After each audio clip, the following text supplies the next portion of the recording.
Okay, I've been letting this whole assassination thing ride, just to kind of see where this goes. But I see an alarming trend now where they're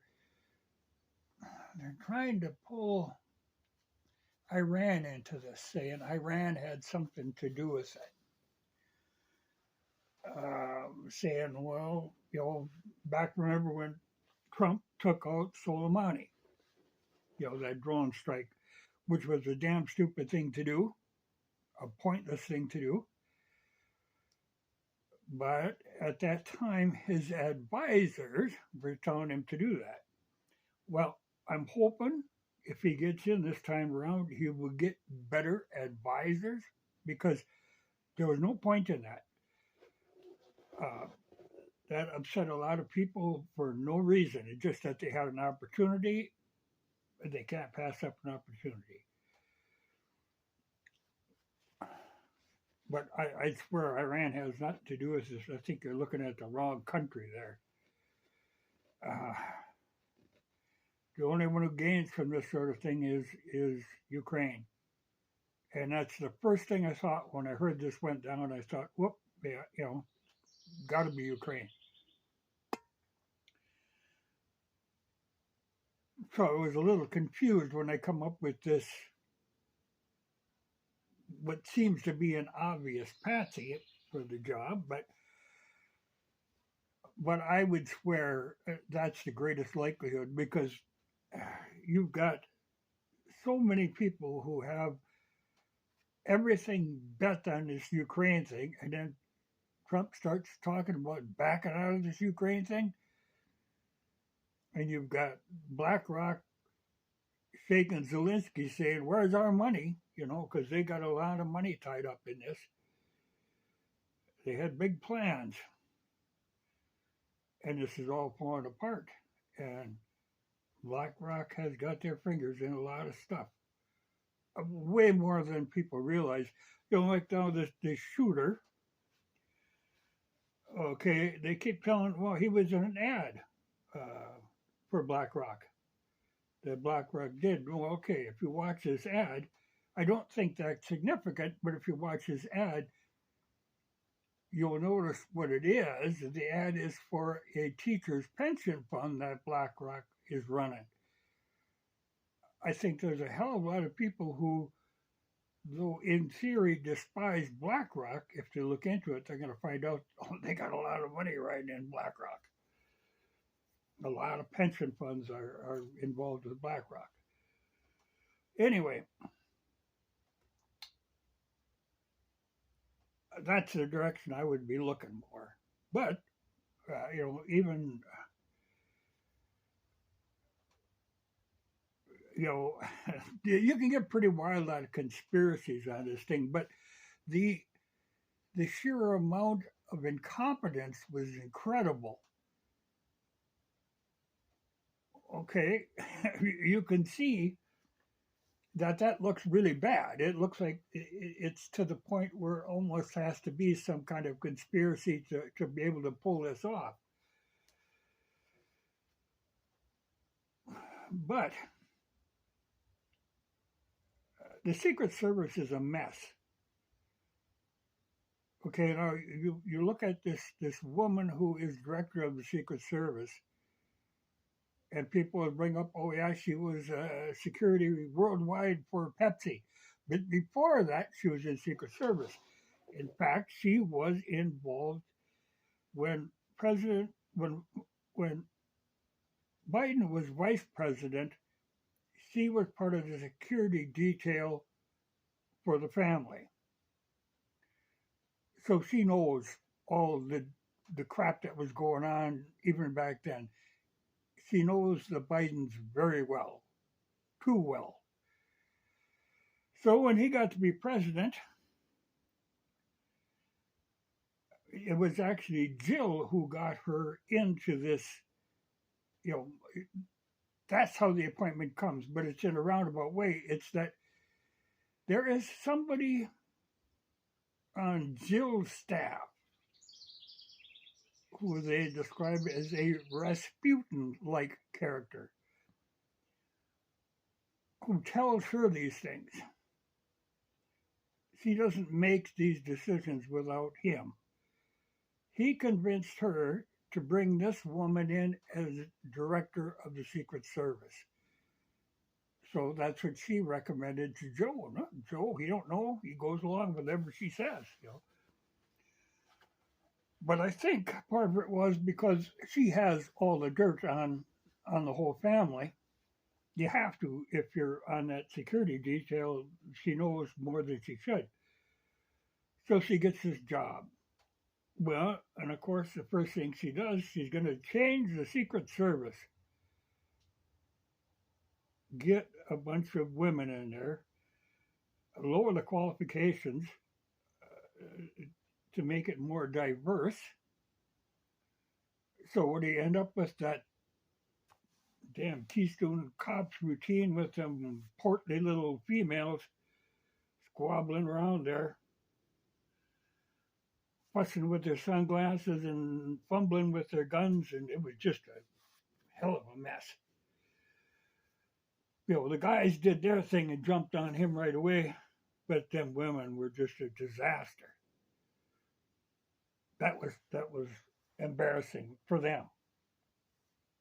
Well, not even for them. They're just not qualified for that job.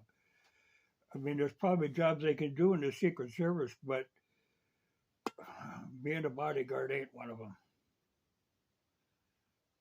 But at the same time as this, because Trump had wanted more security from the Secret Service. So at the same time as this is going on, Jill has some little chat going on someplace.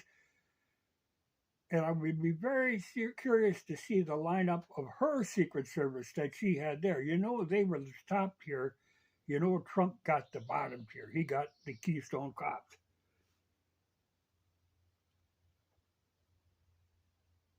So I don't know if there's collusion in the shooting aspect of this, but I'm sure that he got the poorest of the bunch. The three guys that were right there, I'd have to say they appeared to be, they were on him right away. The snipers were located in weird positions, and the area that was supposed to be covered by the local police tactical unit, they were in the shed where the kid was climbing on the roof. That seemed crazy. I mean, why does it, somebody go up on the roof because the two tactical units couldn't see the roof from where they were. And there was a third one. And it's funny, and the third one is actually the one that took the kid down because they were off to the side and had a better shot at it. There was a tree in the way of the other ones. But that's why you see them looking and looking and looking, and they can't quite figure out. Everybody's saying there's somebody back there with a gun. What? They keep looking. It was a hell of a mess. And there's still questions, even how many shots were fired. And then they do sound things on this, and it seems like one of the shots came from like 500 yards away. Well, okay. They didn't bother to have anybody on the water tower. Maybe it would have been a good idea. But it's a weird deal. And it's scary in that the FBI is the one going to investigate this. You're not going to get the truth out of them. I have heard so many conflicting things on this already. Like they say he bought the ladder. Then they say the ladder was already there. But he had a receipt for the ladder in his pocket. And then his dad calls in. Shortly after this happened, the dad calls to the police department and says, "Oh, I can't find my son, and one of my guns is gone." Of which evidently this guy has got like 20 guns. Not unusual. I'm sure I got more than that. But the time was just odd. I mean, because the kid was supposedly going to the gun range. He'd been to the gun range the day before. He was going to the gun range again. But all of a sudden, this dad says, my God, the kid is gone and so is the gun. I would like to know a lot more about these parents. You know, they don't talk much about them because this kid was kind of screwed up.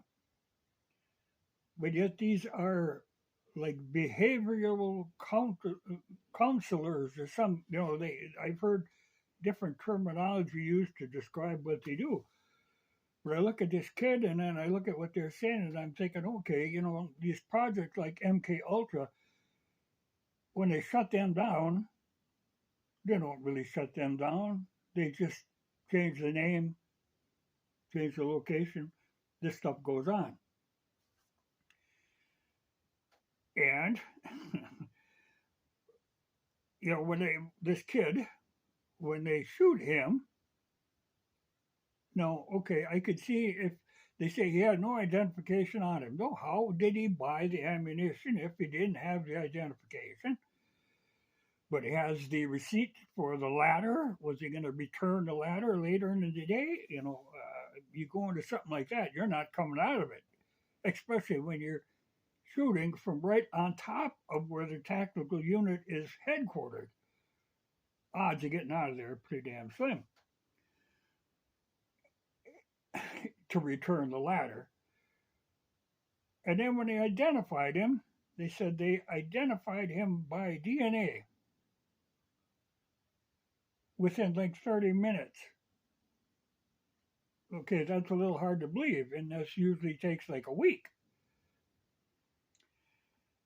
And in the first place, you have to have a sample of the guy's DNA on file. How they did this, you know. But I would be curious to see a comparison of the kid's DNA to the parents' DNA. Is this actually their son, or is he a subject, let's say? There's something weird there. But they're really not talking to the parents much. I don't know, but I can assure you, I have doubts that it was Iran. Iran has got a grudge, but taking Trump out would do them no good.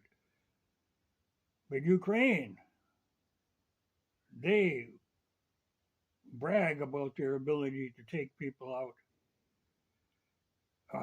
Just the other day, that Budnov was saying, you know, they tried like 6 times at Putin. They haven't been able to get him, but they have got quite a few people. And there was a scheme to take Orban out too that they caught. But remember, one of the things Ukraine was saying, the West is smart to be partnered to them because they are good at this sneaky assassination stuff. You know, they can be on call. They will do wet work. So it's not an impossibility. In fact, like I say, that's the first thing I thought, that Ukraine would be behind this, not Iran. I think that's a red herring they're throwing in there. It's kind of like when we went into Iraq because of 9/11, which had nothing to do with Iraq. But, well, in we went. We'll scheming to go into Iran.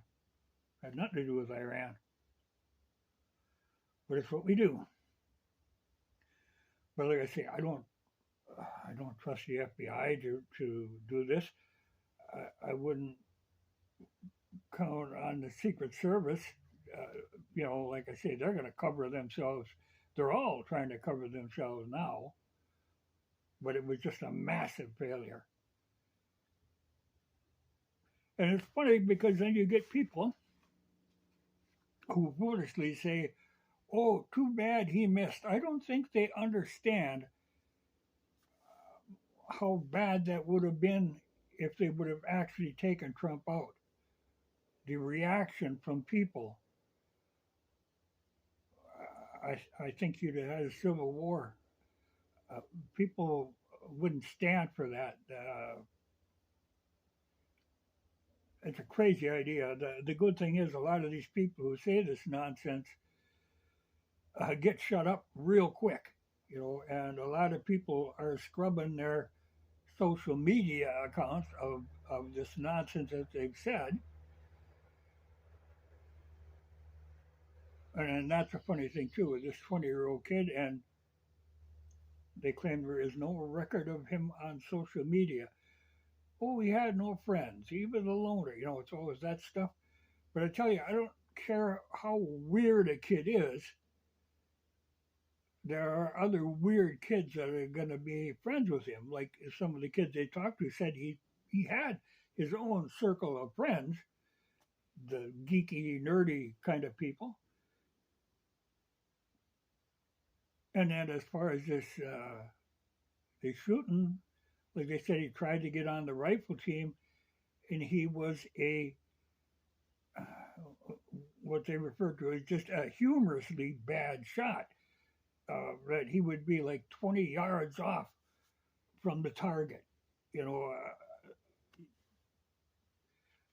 But yet, yeah, he made this fantastic shot that only a little wind and a turning of the head saved Trump. I'd be looking for a different shooter, but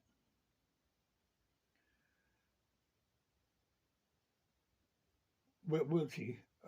But I don't like to see him trying to drag Iran into this.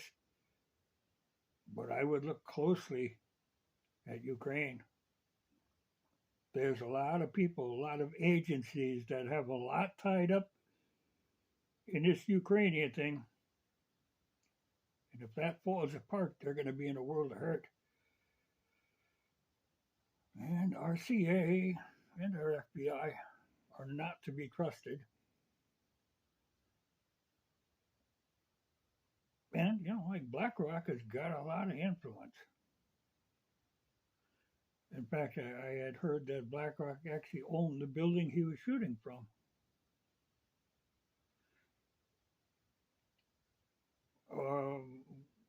Weird, the whole thing from one end to the other, but like I say, so much incompetence that it borders on on being deliberate. I don't know how you can be that bad at your jobs. Well, like I said, they don't particularly, I'm sure, though, Biden was making a phone call and, oh, this is horrible and all this. That's nonsense. I know I have to just read that the wife of that firefighter that got killed, Biden tried to call her and she refused to take the call. And I can't blame her.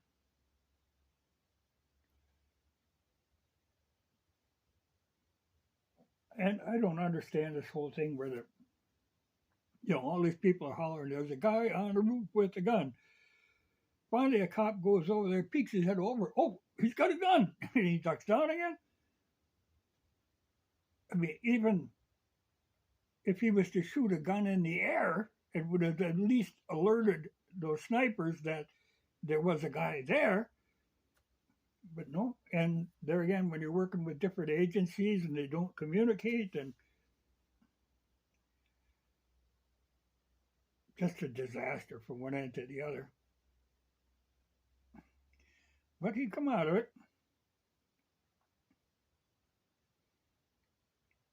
But, like then they said, well, Trump got on him and kind of shamed him into putting some security on Kennedy.